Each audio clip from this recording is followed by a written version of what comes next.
Баршаңызға қайырлы күн. Ұстаған оразаларыңыз қабыл болсын. Бүгін оразаның 17-ші күніне арналған ас мәзірін сіздерге ұсынамын. Біздің бүгінгі ас мәзірімізде қырғыз халқының ұлттық тағамы жатқан тау.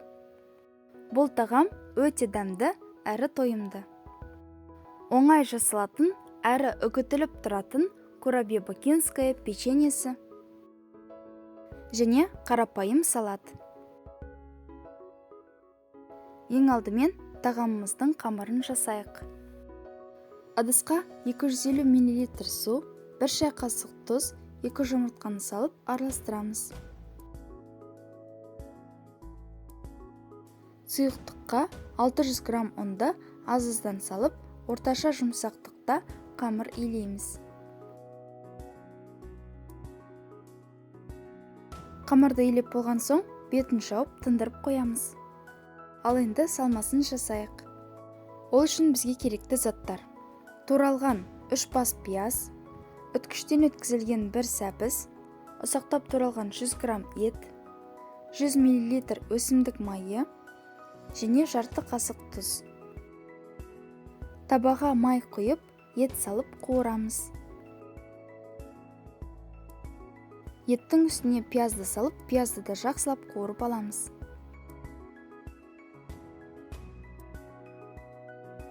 Ең соңында сәбізді салып, сәбізді де қуырамыз. Менде тұздалған ет болғандықтан тұз салмадым. Табаның бетін жауып, астын төмендетіп, 15 минутқа бұқтырып қоямыз. Ал енді тағамымыздың сорпасын дайындайық. Бізге керекті заттар: 2 бас пияз, 3-4 дана сарымсақ, 4 картоп және 1 сәбіз, 1 килограмм ет, 2 қызанақ, болгар бұрышы, 1 шай қасық тұз, әмбебап дәмдеуіш, жарты шай қасық қара бұрыш пен кориандр және өсімдік майы. Қазанға май құйып қыздырамыз. Туралған сарымсақты салып, аздап қана қуырып аламыз. Ет салып, етті жақсылап қуырамыз.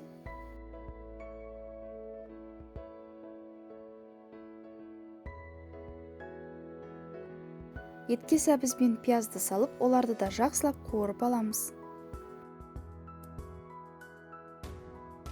Болгар бұрышы және қызанақ саламыз.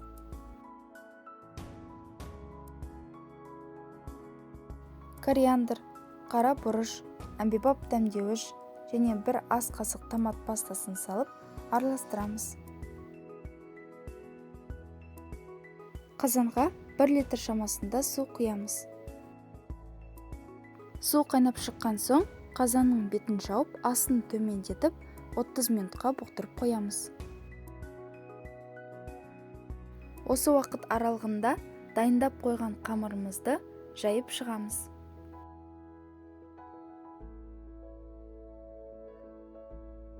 Қамырды орташа жұқалықта жаямыз. Бұқтырылған ет пен сәбіздің үстіне кез келген ас көкті салып араластырамыз. Біздің салмамыз да дайын. Енді осы салманы қамырдың үстіне бір тегіс етіп жайып шығамыз.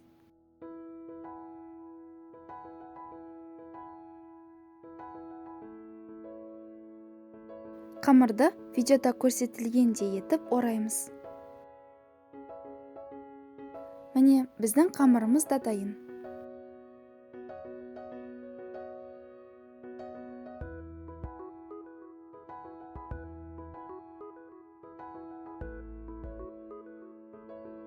Қайнап тұрған сорпаның үстіне картопты салып, араластырмай, жаңағы дайындаған қамырымызды саламыз.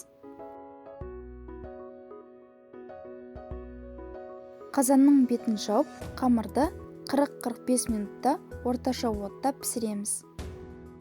Осы аралықта өте оңай әрі тез дайындалатын курабье-бакинское печеньесін дайындайық.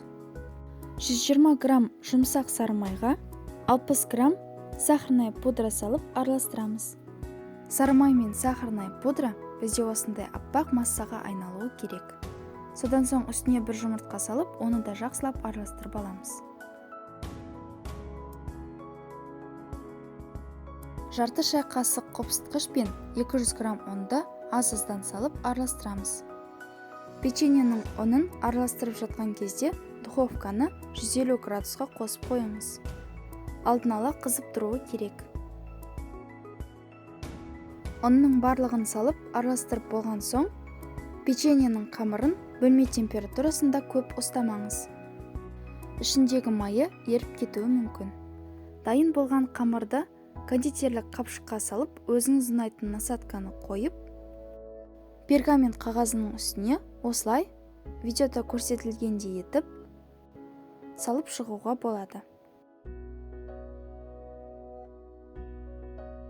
Алдын ала қыздырылған духовкада 10-15 минут пісіріп аламыз. Печеньенің қамырын жұмыртқа мен маргаринге жасағандықтан осылай үгітіліп тұрады. Печеньені безендіру ғана қалды. Дәл осы печеньені таразының көмегінсіз жасау әдісі менің каналымда бар. Описанияға ссылкасын қалдырамын. Және де қарап көруге кеңес беремін.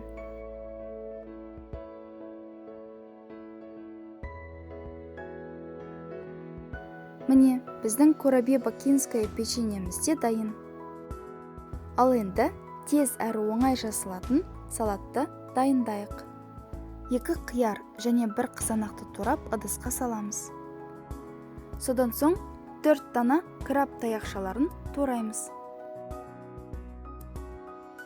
1 жұмыртқа және пекинская капустаны турап ыдысқа саламыз. Және де консервіленген жүгері мен майонез салып араластырамыз.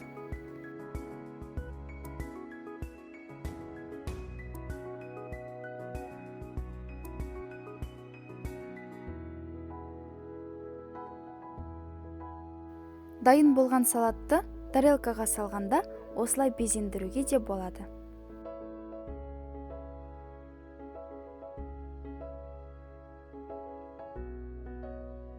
Біздің бүгінгі ауызашардың 17-ші күніне арналған ас мәзіріміз де дайын. Сіздерге ас мәзірі ұнады деген ойдамын. Сіздерге де жасап көруге кеңес беремін. Ұстаған оразаларыңыз қабыл болсын. Келесі кездескенше.